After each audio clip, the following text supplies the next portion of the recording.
मुअज़्ज़ज़ सामीन, मैं Mushtaq Advani, assistant professor शोबे उर्दू बाबा गुलाम शाह बादशाह यूनिवर्सिटी राजौरी जम्मू व कश्मीर आपकी खिदमत में अपनी एक तहरीर करदा कहानी पिंजरे में मोरनी की दूसरी किस्त मैं आपकी खिदमत में पेश कर रहा हूँ। मुझे उम्मीद है आप इसे गौर से सुनेंगे। रूपवती ने कहा, वो दिन लद गए जब लड़की वालों के दरवाजे पर लड़के वाले रिश्ता मांगने आते थे। अब तो लड़कियों वाले खुद लड़के वालों के घर जाते हैं। मैं आपको पहले भी कह चुकी हूँ और अब भी कह रही हूँ कि अपने किसी सजन साथी के ज़रिए चंचल के लिए कोई मुनासिब लड़का देख लीजिए। करपाल सिंह ने चुप साध ली। शाम ढल चुकी थी। बेटियों ने खाना तैयार कर दिया था। वो अब टीवी के सामने बैठी ड्रामा सास भी कभी बहू थी का आनंद ले रही थीं। पांचों बेटियां काफ़ी नाजो नाम में परवान चढ़ी थीं। गैराज में करपाल सिंह की चमचमाती गाड़ी के साथ नए मॉडल की 2 स्कूटियाँ और एक मोटरसाइकिल इस बात का गमबाज था कि ये कोई आसूदा हाल घराना है। पांचों बेटियों ने अपने बाप से ड्राइविंग सीख ली थी। तमाम हवेली के हर कमरे में जब रात को बिजली के कुमकुमे जगमगाने लगते तो रंगो नूर की कोसे कज़ा का लश्कारा देख सब का दिल बहल बहल जाता। घर के अंदर तहजीब व शाइस्तगी का राज था। करपाल सिंह उठ खड़े हुए और अपने अहलो अय्याल के साथ खाना खाकर अपने मखमली बिस्तर पर दराज हो गए, मगर नींद उनकी आंखों से उड़ चुकी थी। बार बार ख्यालों ही ख्यालों में जहन को झटकते और कोशिश करते कि नींद उन पर गालिब आ जाए, मगर फ़ौरन अखबार की मायूस कुन सुर्खी उनके दिलो दिमाग में बरकी राव की तरह दौड़ जाती। इस तरह सारी रात करवटें बदलती बीत गई। सुबह जब वो बिस्तर से उठे तो उनका पूरा बदन दुख रहा था। आज मंगलवार का दिन था। 9 बजे के करीब वो बाहर सन में कुर्सी पर बैठने ही वाले थे कि इतने में उनके कानों में काल बेल की सुरीली आवाज़ पड़ी। वो अपने मेहराब नुमा आहनी गेट की तरफ बढ़े। उन्होंने गेट खोला तो बाहर उनका दोस्त वकील सिंह खड़ा था। अरे आप आज कहाँ से रास्ता भूल गए? आइए आइए, अंदर आइए। दोनों एक दूसरे से बगल गिर हुए। करपाल सिंह अपने दोस्त वकील सिंह को ड्राइंग रूम में ले आए। रस्मी गुफ्तगू के बाद करपाल सिंह ने वकील सिंह से पूछा, अच्छा बोलो, क्या लोगे, ठंडा या गरम? वकील सिंह ने जवाब दिया, ठंडा ना गरम, कुछ भी नहीं पीऊँगा। आपसे मुलाकात के लिए आंखें तरसती थीं। सोचा कि चलो आपसे मिल के आता हूँ। यार, तकल्लुफ़ बरतरफ, करपाल सिंह की कहते हुए उठ खड़े हुए और अपनी बड़ी बेटी चंचल रानी को आवाज़ देते हुए रसोई की तरफ चले गए। कुछ वक्त के बाद उनका खादिम जूस के गिलास ट्रे में रखे ड्राइंग रूम में आ गया। दोनों ने जूस पिया और हालात हाजरा पर तबसरा करते रहे। उसके बाद वकील सिंह ने झिझकते हुए करपाल सिंह से पूछा, आपने अपनी बड़ी बेटी के रिश्ते की बात कहीं की है कि नहीं, और अगर इसका रिश्ता कराऊं तो क्या आपको मंजूर है? करपाल सिंह के चेहरे पे खुशी के आसार नमूदार हुए। उन्होंने कहा, अरे हम तो कोई मुनासिब रिश्ता ढूंढ रहे हैं और आप अगर हमारी मदद करेंगे तो बहुत अच्छा रहेगा। हाँ बताइए, लड़का क्या काम करता है? वकील सिंह ने कहा, हाँ सुनिए, लड़का देहात का रहने वाला है और फ्रूट एजेंट है। बाप एक्साइज इंस्पेक्टर रिटायर्ड हुआ है। 2 भाई हैं और 2 बहनें हैं। बड़ा लड़का डाक उतार में मुलाजिम है और शादीशुदा है। मैं समझता हूँ ये रिश्ता आपकी बड़ी बेटी के लिए बिल्कुल मुनासिब है। करपाल सिंह ने कहा, मेरे दोस्त, मुझे ये तुम पे यकीन है कि तुम मेरी बेटी के लिए अच्छा ही सोचोगे। ऐसा करो, किसी रोज़ लड़के के बाप को हमारे यहाँ ले आओ, हम उन्हें देख लेते हैं और इसके फ़ौरन बाद पंडित जी को लड़की और लड़के की जन्म कुंडलियाँ दिखा लेंगे। वकील सिंह ने कहा, हाँ मैं लड़के के बाप की मुलाकात आपसे ज़रूर कराऊंगा। वकील सिंह उठ खड़ा हुआ और करपाल सिंह से रुखसत लेकर बाहर चला आया।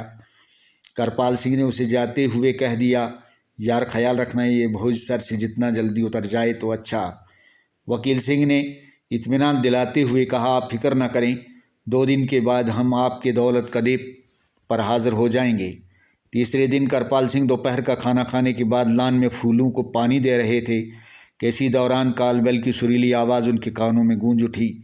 वो आहिस्ता से गेट की तरफ बढ़े। उन्होंने गेट खोला तो सामने वकील सिंह अपने हम जुल्फ नरेश चंद के साथ खड़े थे। करपाल सिंह ने काफ़ी बशाशत से दोनों को गले लगाया तो वकील सिंह ने नरेश चंद की तरफ इशारा करते हुए करपाल सिंह से कहा, ये नरेश चंद हैं मेरे हमजुल्फ, बहुत खूब, अंदर तशरीफ़ लाइए। करपाल सिंह ने कहा और उन्हें ड्राइंग रूम में ले आए। नरेश चंद का सडूल बदन, सियाह घुंघरियाला बाल और सुर्ख चेहरा देखकर करपाल सिंह देर तक महवे हैरत रह गए। वो दिल में यही सोचते रहे कि अगर लड़के का बाप इतना खूबसूरत है तो लड़के की खूबसूरती का क्या आलम होगा। इधर नरेश चंद करपाल सिंह की ऊंची हवेली और ड्राइंग रूम की आराइश ज़ेबाइश देखकर अंदर ही अंदर एहसास कमतरी के शिकार हो रहे थे, मगर दूसरी तरफ उनके दिल में खुशी की तरंग पैदा हो रही थी। इसी दौरान खादिम चाय लेकर आ गया। चाय पीने के बाद वकील सिंह ने करपाल सिंह से कहा, हम जिस मकसद के लिए आपके दौलत कदे पर हाज़िर हुए हैं उससे आप बखूबी वाकिफ़ हैं। जी हाँ, जानता हूँ जिस गर्ज़ के लिए आप यहाँ आए हैं। मेरे नज़दीक शराफत और दयानतदारी की अहमियत है, मालो ज़र की नहीं। नरेश चंद ने बड़ी इनकसारी से कहा, हजूर आपने वजह फरमाया, हम भी शराफत और दयानतदारी पर मर मिटने वाले हैं। करपाल सिंह को नरेश चंद का अंदाज़ गुफ्तगू और उनकी वज़ाकता जब बहुत ही पसंद आई तो उन्होंने जोश मसरत में अपना दायां हाथ उनकी तरफ बढ़ाया, अपनी कुर्सी से उठ खड़े हुए और कहने लगे, हाथ मिलाइए और गले मिलिए। मैं अपनी बड़ी बेटी का रिश्ता आपके बेटे से करने पर राज़ी हूँ। कल ही पंडित जी को यहाँ पे लाइए और जन्म कुंडलियाँ देखकर शादी का मुहूर्त मालूम हो जाए। नरेश चंद करपाल सिंह की बातें सुनकर खुशी के मारे फूले न समाये। उन्होंने कहा, बहुत खूब, कल ही पंडित जी यहाँ पे मौजूद होंगे। वकील सिंह और नरेश चंद के रुखसत होने के बाद करपाल सिंह ने अपनी बीवी को कहा, रूपवती, देखो तुम यूं ही परेशान हो रही थी ना, जो कुछ भी होता है परमेश्वर की मर्ज़ी से होता है। बेटी चंचल बड़ी खुशबख्त है, देहात से रिश्ता आया है। कल पंडित जी हमारे घर पे आ रहे हैं, जन्म कुंडलियाँ और शादी का मुहूर्त देखेंगे। रूपवती ने पुरमसरत लहजे में कहा, मैं कई दिनों से भगवान के आगे रो रो कर चंचल के लिए कोई अच्छा सा रिश्ता मांग रही थी। शायद भगवान ने मेरी सुन ही ली, मगर एक बात है, आपने लड़के को भी देख लेना चाहिए था। उसका रहन सहन, कारोबार, बोलचाल, उसका मिजाज, अखलाक और शक्ल व सूरत, ये सारी बातें इस दवाजी ज़िंदगी के लिए काफ़ी अहमियत रखती हैं। रूपवती, अरे पगली, भला आम के पेड़ पर कभी बबूल के कांटे उगे हैं क्या? लड़के का बाप जब खूबसूरत और खुश मिजाज है तो क्या लड़का अच्छा नहीं होगा? रूपवती ने बात को तूल देना मुनासिब न समझा। वो चुप हो गई और आने वाले कल के मेहमानों के इंतज़ामात में जुट गई। घर पहुंचकर नरेश चंद ने अपने बेटे ध्यानचंद की जन्म कुंडली ट्रंक से निकाली और सीधे पंडित दुर्गादास के घर चले गए। आगे पंडित जी संदल का कशका खींचे आंगन में बैठे अपने पोथी पत्थरों पर बार बार शहादत की उंगली फेर रहे थे। जो मालूम हो रहा था कि जैसे वो किसी खास गुमशुदा चीज़ की तलाश में हों। नरेश चंद ने नज़दीक जाकर उन्हें प्रणाम किया तो पंडित जी बोले, सुनाइए राजा जी, सब कुशल मंगल है ना? आज भला कैसे हमारी याद आई, कहिए क्या सेवा करूं? नरेश चंद ने कहा, पंडित जी, माली की दया और आपकी कृपा से सब अच्छा हो रहा है। बेटे के रिश्ते का बोझ मुझ पर सवार है, इसलिए उसकी जन्म कुंडली आपके पास ले आया हूँ। कल आपको लड़की वाले घर चलने की जहमत दे रहा हूँ। आप जैसे महान लोगों के बगैर तो हम सब का जीवन अधूरा है। पंडित दुर्गादास ने कहा, हाँ, इधर दिखाइए अपने बेटे की जन्म कुंडली, सब अच्छा ही तो होगा। हाँ पंडित जी, सब अच्छा ही तो होना चाहिए। नरेश चंद ने जन्म कुंडली पंडित जी के सामने रख दी और उनके दिल की बेकरारी उसी तरह बढ़ने लगी जिस तरह बोर्ड के इम्तिहान का तालिब इल्म रिज़ल्ट निकलने पर अपना रोल नंबर देखने के लिए बेकरार होता है। पंडित जी ने जन्म कुंडली देखना शुरू की तो बोल उठे, अरे अरे भाई, इधर तो घोर अंधेरा है। इनके जीवन में काफ़ी संकट हैं। शादियां 2 लिखी हैं। पहली बीवी से नोक-झोंक होती रहेगी।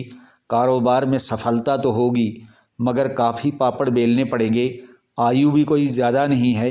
50 बरस की आयु में कोई जानी हादसा पेश आने वाला है। नरेश चंद पंडित दुर्गादास की बातें सुनकर तशवीश में पड़ गए। उन्होंने 500 के 2 नोट जेब से निकाले और पंडित जी की पोथी पर रखते हुए कहने लगे, पंडित जी, एक बार फिर मेरे बेटी की जन्म कुंडली देखते चले, हो सकता है कोई अच्छा शगुन नज़र आ जाए। पंडित जी ने फौरन पैंतरा बदल दिया, घिघियाते हुए बोले, अरे भाई, मैं भी सठिया गया हूँ, बूढ़ा आदमी हूँ, मेरी दृष्टि